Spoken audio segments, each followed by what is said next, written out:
You are listening to the For Flourishing's Sake podcast by Frederica Roberts.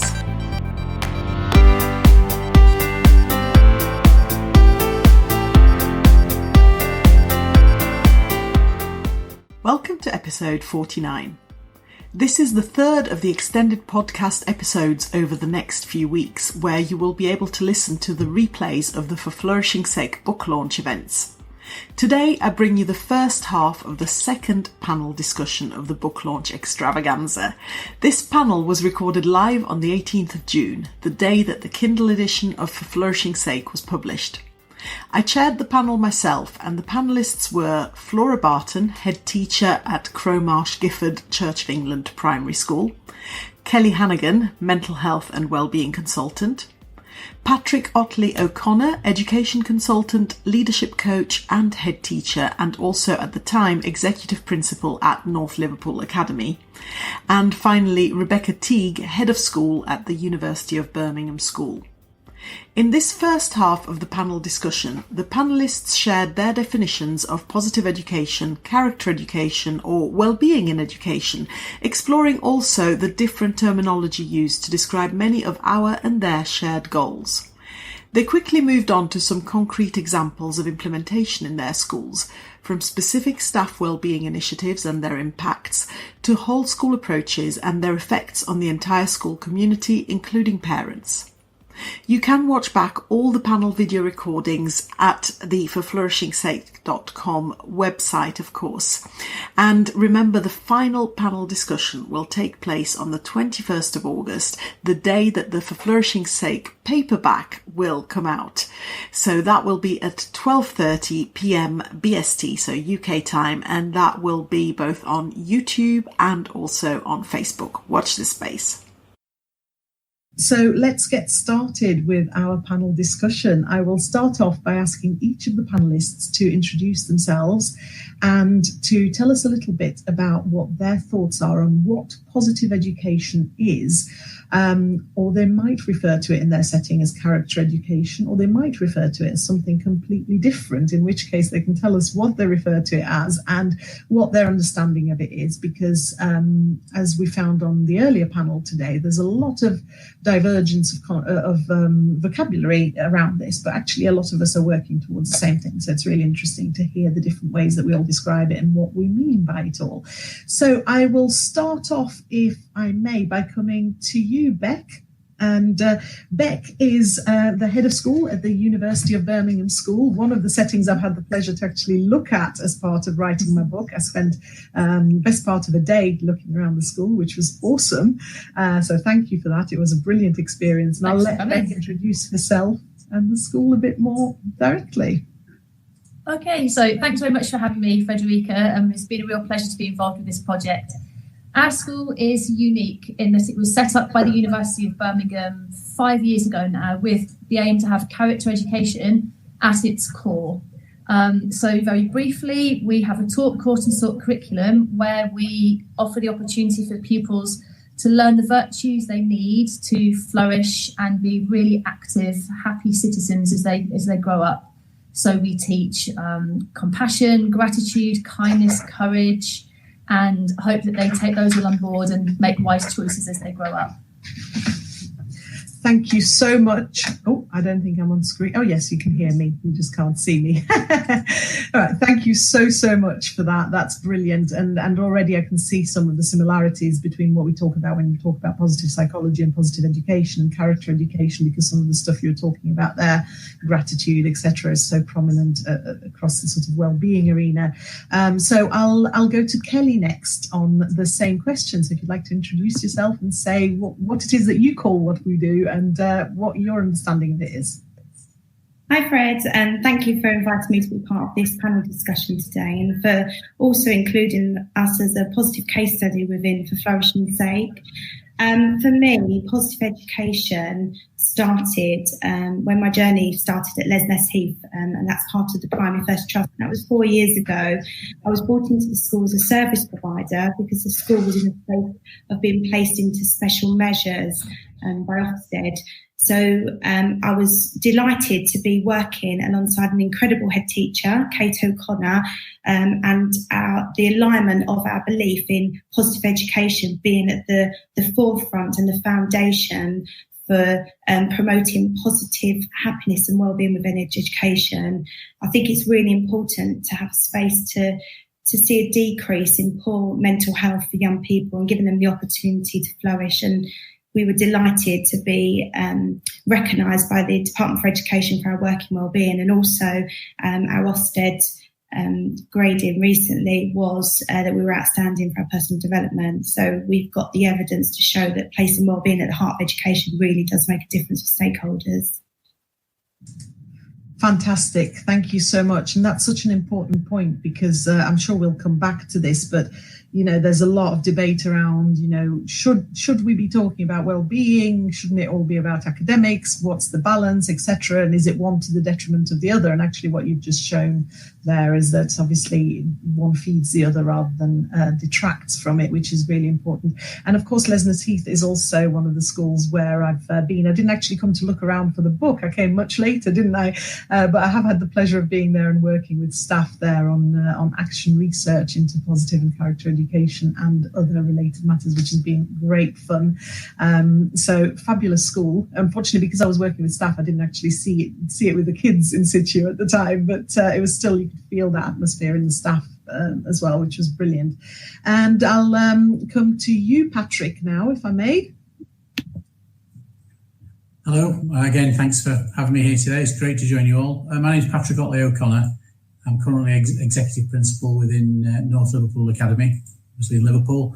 I've 37 years since I started my training as a teacher, the 17th year now as a head. I've moved around quite a bit in that time, and particularly as a head in recent years, I've gone to a variety of schools where I've had the opportunity really to help schools revisit their values-based vision around what they stand for and what they're doing. And for me, one of the things that started off that process is that the focus on staff initially, and it's around staff self-care, the idea that we should all look after ourselves first before helping others to make the difference for the children.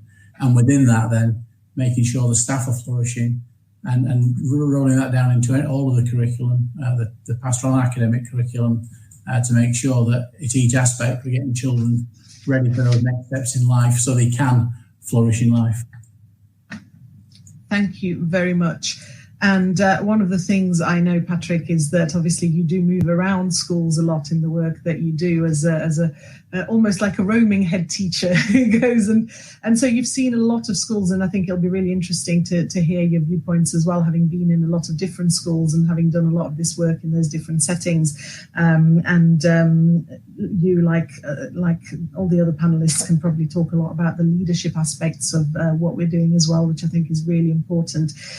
So I'll come to you, Flora, last but definitely not least, and another school that I've been in and worked with, which has been fantastic, with a brilliant atmosphere that's really palpable as well. So it's on some panels I won't have been in any of the schools, and in this one I've been in one of your former schools, in fact, as well, Patrick, just not the one that you're in at the moment. So I've been in quite a few schools, which is brilliant. So I'll pop you on screen, Flora, and tell us all about you and what you're doing. Excellent. Again, thank you so much for having me here as well, Fred. So I am a primary school head teacher at Crowmarsh, Gifford, and we do character education. I think it starts for us with something called Purple Learning, which is something that Diana Pardo came in and helped us with. But I've actually had Fred and Liz Wright into school to help us sort of kickstart all of the well-being and character education in school. And for us, it's really about giving children the tools and strategies needed to face challenges, to be resilient in all aspects of life. And that's what it is about. And it's the focus is well-being for everybody, I think, as well, for staff as well as for children. So yes.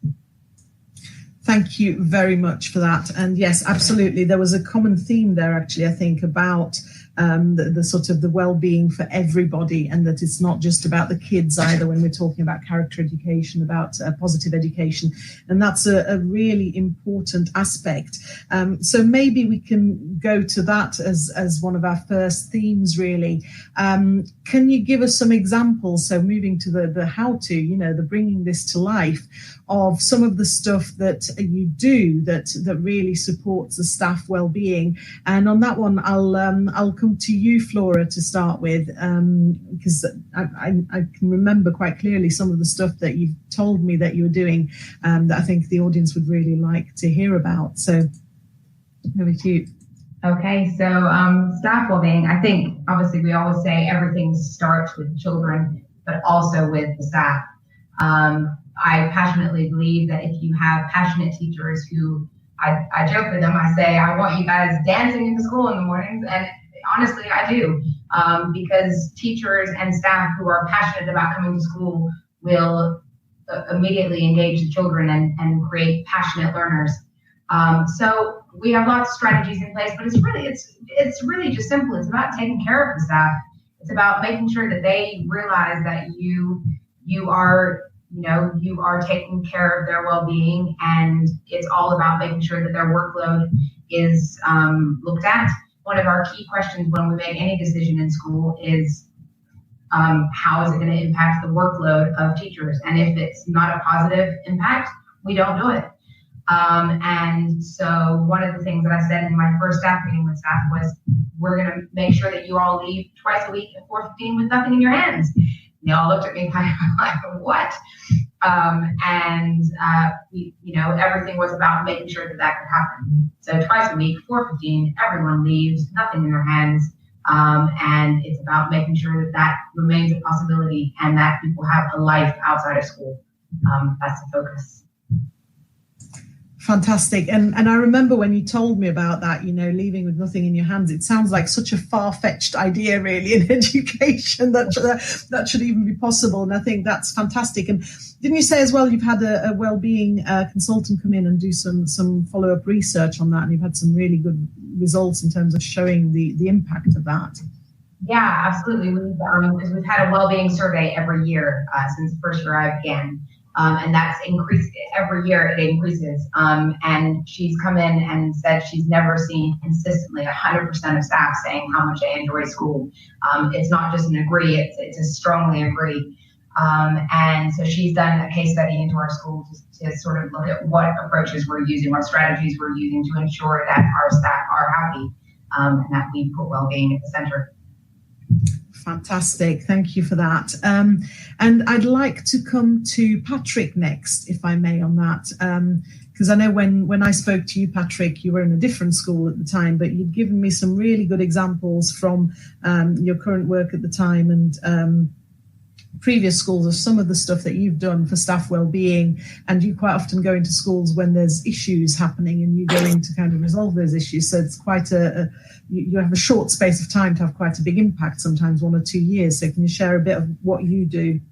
I think some of the schools I've gone into have had difficult, sort of in Ofsted terms, inadequate special measures maybe. And one of the schools about 3 or 4 years ago now, 4 years ago, I went and been in special measures for over 2 years, and an approach, as I described before, around getting staff to look after themselves first before helping others to make the difference for the children. We came out of special measures really quite quickly without a set of examination results new within 6 months, and based on the processes that we put in place, where there was self-care for staff and liberating staff. In fact, one of the proudest mentions in Ofsted around the approach was that the approach leaders said they'd been freed from bureaucratic tasks and teachers had been liberated to teach. And actually, they were flourishing as a result of owning their own mental health and well-being, owning their own school and their own responsibilities. And it's around, for me, about enthusing, engaging and empowering people to, again, own their own situation. Within North Liverpool at the moment, it's a good school. But we during lockdown period, we've kept going our weekly Thursday morning briefings that we're very proud of. And it's a voluntary briefing where people come together. It's our mental health and wellbeing briefing. And in the first week, we had 135 people. We now have regularly 150, 155 of our staff join for that briefing, where we come together, share, care and celebrate the work that's going on with the students and also the things we're doing for ourselves, some of the struggles and some of the things we've done, a variety of challenges. Our mental health and wellbeing star of the week, which we do where staff nominations by staff for staff for the small things that people have done that have made a positive difference to their life as well. So in terms of staff positivity, that's where it comes from. But again, it's well-being and these aspects of positivity are not a soft option. It's also about how we learn to talk with each other, the difficult conversations that we learn and craft together so that we practice them when it's not difficult, so that when we do have to have those conversations, they become much easier.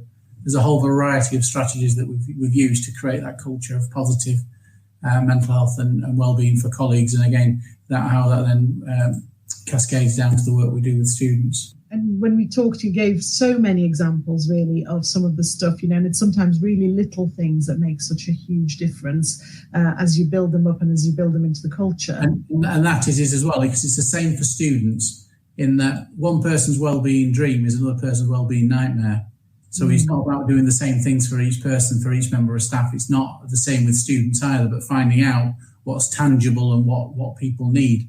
And particularly at the moment, during the pandemic, it's going to be a mass, when people start coming in with a much wider opening, it's almost like a mass national return to work. Anyone's been on maternity leave or been on long-term sick for 3 weeks or longer, that first stepping over the threshold, and then the loss that people have had. And I'm not just talking bereavement, but I'm talking the loss of friendship groups and connections and all the things that people have been different during this period of time. I think all the things that I mentioned in the book's a great resource for that as well. I think in that it's a toolkit for people to be able to use, to follow, to help us ease our way back in. Thank you very much for that. And actually that leads quite nicely, if I come to Kelly with this next point, in the context, yes, of staff well-being, but maybe also the kind of bigger picture, looking at whole school. We can't ignore that at the moment, we are in a very difficult situation.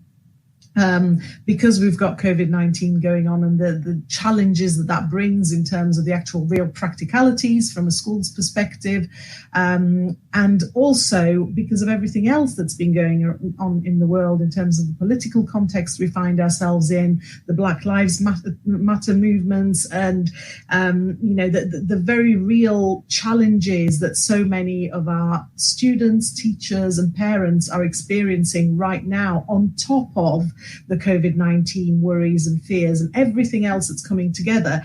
And I'm quite conscious that when I talk about positive psychology, there's sometimes this kind of notion of it being all fluffy and just all about, the niceties of being happy and all of that. But actually, how do we use character education and well-being work in school and positive education in the bigger sense to kind of support that and support the here and now and what's happening? And I know there's a lot that you've been working on, Kelly, so maybe I'll start with you on that one. Yeah, just to follow on from what Patrick was saying, staff wellbeing is vital in order to safeguard the profession. When I first joined LesNSE, 50% of our staff were long-term supply. We now have a full cohort of staff, and people are coming to us, hearing about our work and our successes and wanting to work within our schools, within the Primary First Trust. I think we need to reframe our thinking and question around what's happened to us. In terms of the pandemic, I'm hearing a lot of people talk about recovery curriculum, but my sense of how we create a new space that validates well-being and helps our stakeholders thrive is to think about a renewal curriculum. Because if we look at just what's happening in the here and now, I know it to be true. I'm in education and I'm seeing a very different picture to what is being outlaid within the media. It's a bit like it's scaremongering. And I think what we need to do is start with celebrating what are we doing that's really good? What have we been doing pre-COVID? What's been happening in amongst this challenging time? Look at the successes. And I always say start from where people are. So what that would look like is creating a staff survey that was purposeful for your staff in these current times.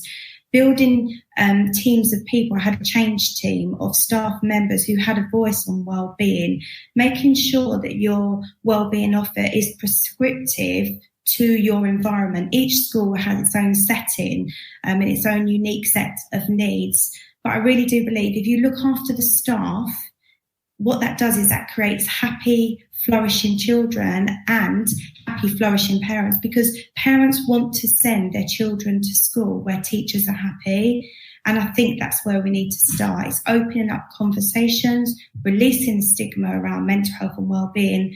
And within For Flourishing's Sake's book, it's a brilliant toolkit to get the conversation starting and thinking about building really purposeful strategies for wellbeing, not just tick box exercises or fluffy wellbeing, real positive mental wealth support. Thank you so much for that, Kelly. I remembered to turn my mic back on this time as I answered you. That's brilliant. And that idea of starting where people are, and that ties in with what Patrick was saying as well. You know, one person's idea of mental well-being, heaven, is another person's idea of mental well-being, hell. And that's, you know, in the context of start where people are, that's really, really important. And if I come to you, Beck, on that, you know, you've got quite... because of the nature of your school, maybe you can explain a bit about the cohort in your school, which is quite different to other schools. That gives you quite a unique setting of a mixture of people within the school, which therefore, in terms of the challenges that we're facing at the moment, both with people travelling into school, but also with the Black Lives Matter movement, etc., I think that gives you a lot of perspectives within one school that are quite interesting in the context of pupil well-being, staff well-being. So I'll hand over to you a little bit on that one. Okay, thank you. Yes, so what makes the context slightly different is that we have a very unique catchment area. When the university agreed to sponsor a school and set up our school, they wanted it to be very much a civic school, as the University of Birmingham was a civic university, and to be a school that could be accessed by everyone in Birmingham. So it doesn't have its own separate, unique catchment area around the school like many schools do. We have 5 different nodes across the city, which are based in very different parts of Birmingham, which have their own very unique communities, which often don't mix together very much. And so we've always been very conscious of having to represent a really diverse group of pupils and address the issues that means when pupils often don't share a lot of the same experiences. And rather than looking at differences, we follow a no outsiders curriculum and make sure we very much celebrate what makes us unique, but also what we all have in common. And obviously with Black Lives Matter at the moment, celebrating absolutely everything, but recognising the inequalities and the racism that exists in institutions has been really poignant. I think going back to your original question of how we've managed this in lockdown, so much of character is part of a school's culture, and how you take that remotely and how you put that online has been quite a challenge. But we've still very much tried to keep in line with our values and with our virtues. So we still have a taught character education programme where pupils are looking and reflecting, I suppose,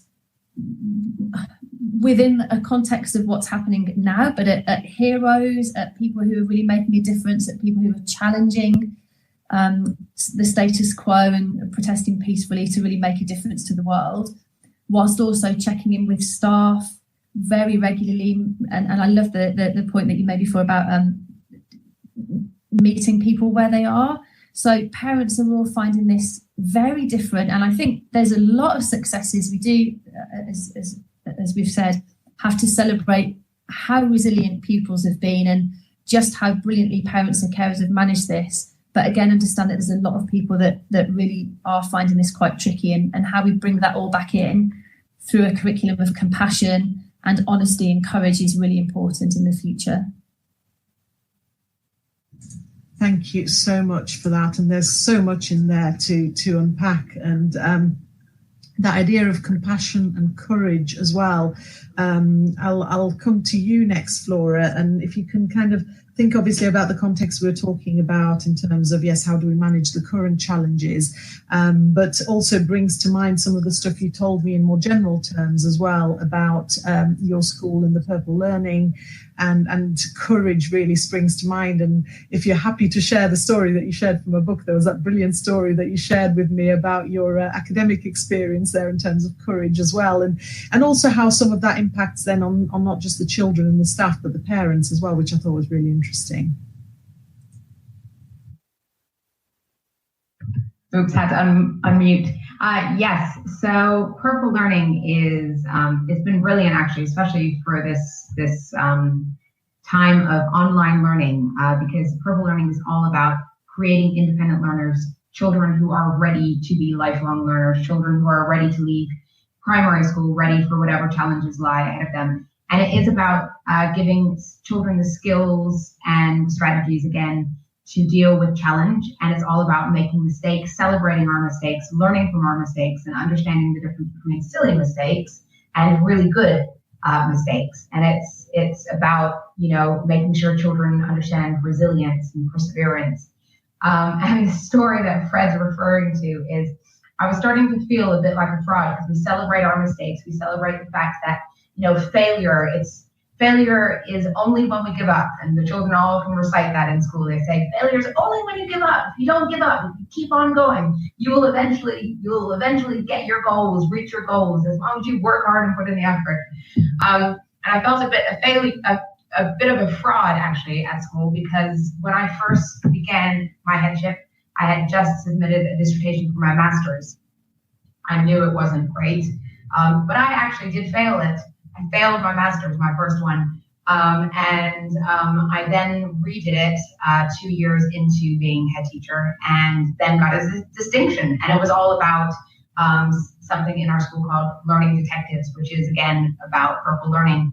So I told my staff the story because I said, I feel like a fraud. I need to let you know I failed my dissertation, but I just got my results back and I actually got a distinction that shows what a purple learner I am.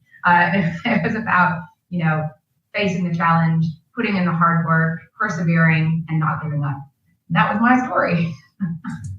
Fantastic. And I love that story, and it really stuck in my mind. And what I loved as well is how it then started going into, parents coming in and telling you about their Purple Learning stories as well, and how they failed and how they've challenged themselves.